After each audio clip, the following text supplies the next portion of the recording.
first thing we talk about is performance. So what can you know? How can you judge your performance? What can you do? And how can you make that work for you? Because interestingly, about 17% of email marketers actually never analyse their results, which is a little bit crazy because with email you probably get more in-depth analytics and more personal analytics than pretty much any other channel out there. So this gives you a real chance to know exactly what's going on. I don't know if any of you have ever come across this handsome fellow. He was the first Viscount Leverhulme, a chap called William Lever, founded the Lever soap company. And he was famous for this phrase, half my advertising doesn't work, I just don't know which half. And this was often a very common problem, and it still is in many channels. Now, the beautiful thing with email is that we have much more insight. We can really start to understand what is working, what isn't working, which people are really engaged with us, which ones aren't. It actually gives us proper answers to this, more so than pretty much any other channel out there, because unlike social and unlike most things on the web, we actually know these down to the individual level. Like, we can track these as actual real people and understand what are they interacting with, what aren't they, as well as looking at it on the collective level. So what kind of things can you actually track with email, though? Well, the basics of this, and this is the fundamentals of everything you can do. So we can look at how many of your campaigns were delivered in the first place. So what is your delivery rate? How many of those campaigns are being opened and who by? Who's clicking on them? What are they clicking on? Are they sharing things on social networks? What are they sharing? Goals. So that can be, have they gone through and completed this form? It could be, have they gone through and made a purchase? If so, what? How much was that? And now we can actually take that with our Audience Insights feature into what do they do on your website as a result of this campaign. So what actually did they go and browse to? What types of topics were they looking at? What does that tell us about their interests and what we should potentially be doing with them in the future? And then unsubscriptions, the break up, the end of that relationship as well. It's a terminal event, but it is something that you can learn from as well.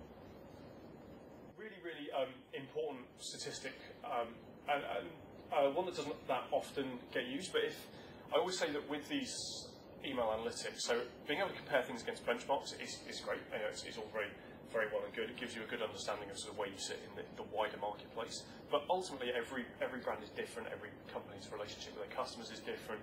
The paths that they come to you through are different. So comparing against benchmarks will only tell you certain things. It's much more important to actually benchmark your stats against your own performance. But again, all of your campaigns will differ slightly. You'll be sending them at different times of the year. There might be other external factors going on that actually influence the open rates of your campaigns, for example, that are completely beyond your control, and so aren't really something that you should take into account when you're comparing your statistics. And a way to avoid some of this bias is to look at a statistic called the click-to-open rate. So that's basically just the unique number of clickers divided by the unique number of openers, and that gives you a bit more of an independent statistic for the success of each campaign. So you're basically looking at the proportion of people who opened the campaign and then went on to click. And provided that generating a click is the goal of your campaign, which it is in many campaigns instances, then this gives you a bit more of an independent view of how well did that campaign actually work for your goal, all other things being equal. So it removes the bias that might be there by differing open rates caused by any number of different external factors. So it's a really good way of actually assessing the relative performance of your different campaigns and understanding, well, did this campaign actually outperform that campaign, even though this one got a lower open rate, but maybe that's just because it was half term and most of our customers weren't actually around. But actually the contents, that worked really well. So click-to-open rate is a powerful tool for doing that. Another really powerful tool is actually tracking after the click. So looking at what people do after they've exited your email campaign. So within the campaign, you can see an awful lot. So you can see which links are getting people's attention, which calls to action are working really well.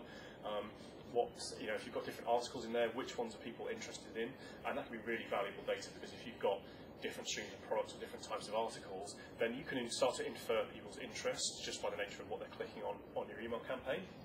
But that will only ever tell you so much. It doesn't tell you what happens next necessarily. And there are two different ways that you can start to get this data of what happens next.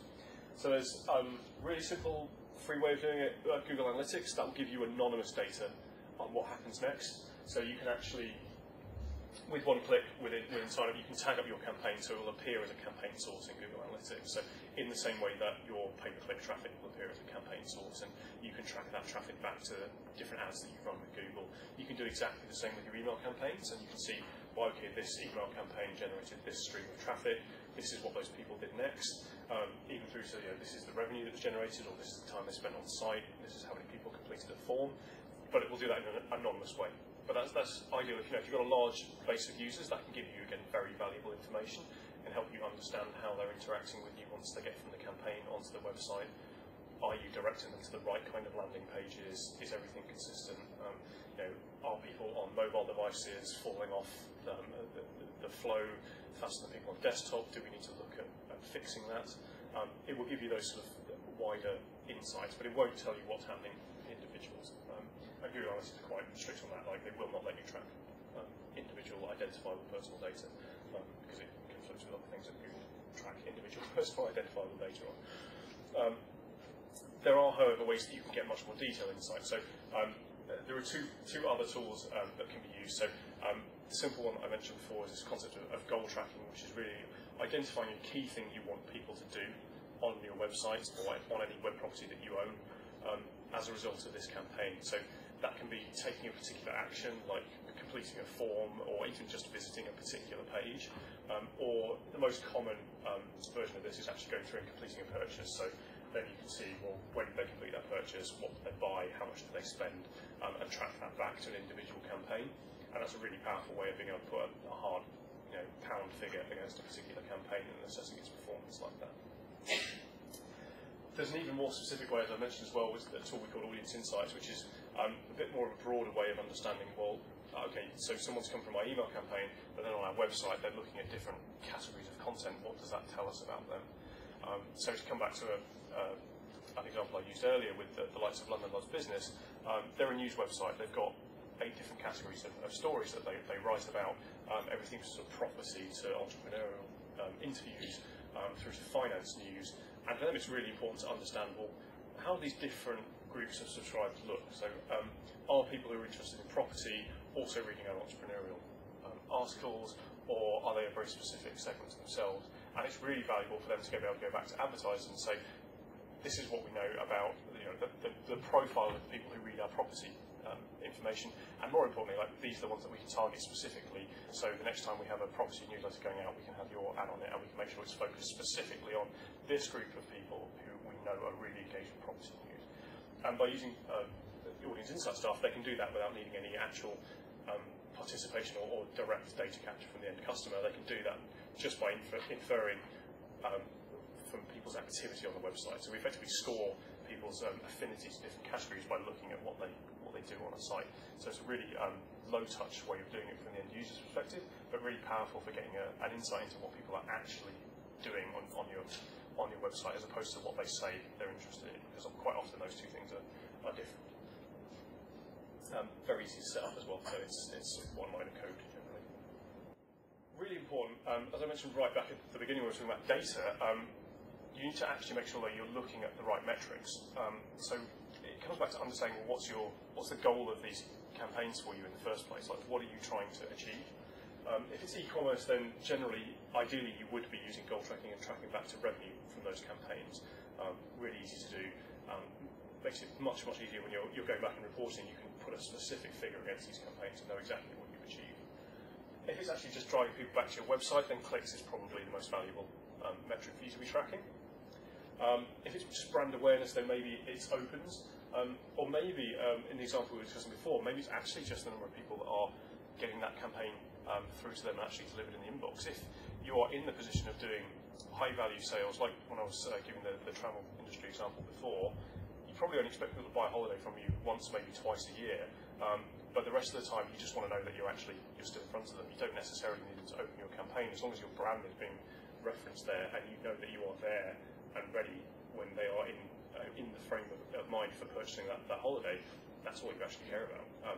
So it's really important to understand what are the important metrics, because if you were focusing on clicks and open rates in that scenario, then you might decide to get rid of a whole load of customers that you don't see as actually interacting with you very often on there, but actually maybe they're the ones that in 3 months' time they come and spend 10 grand with you on holiday of a lifetime, and you just remove them from your database. So really, really important to understand the nature of your relationship and what is important, and not get obsessed with metrics just because other people are talking about them and benchmarking on them.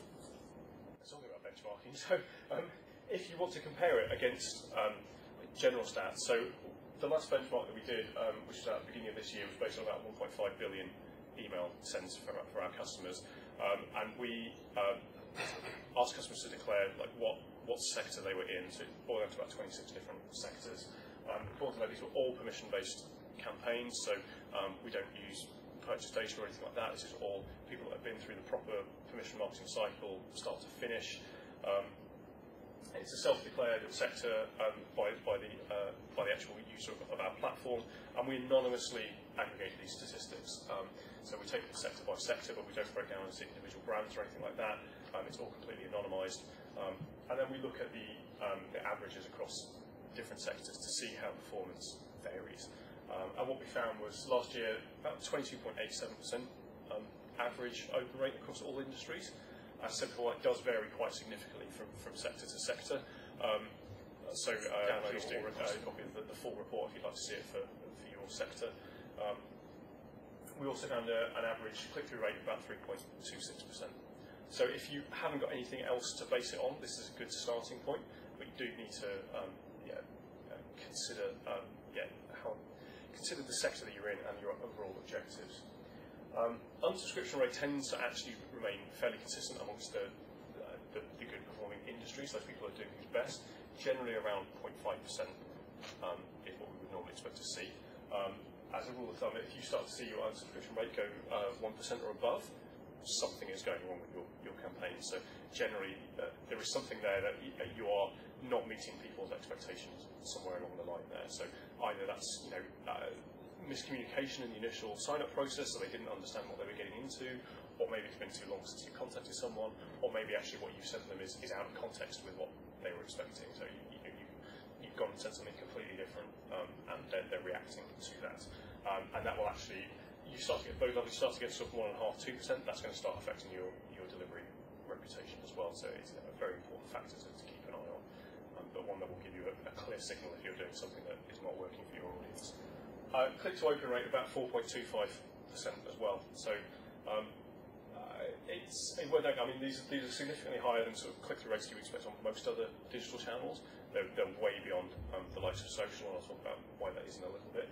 But again, something to use as a starting point.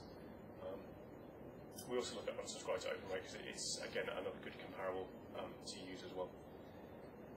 And like I say, you can download that report completely free, or fill in the form, and we will send you a copy of the full report broken down by industry. And there's a lot of other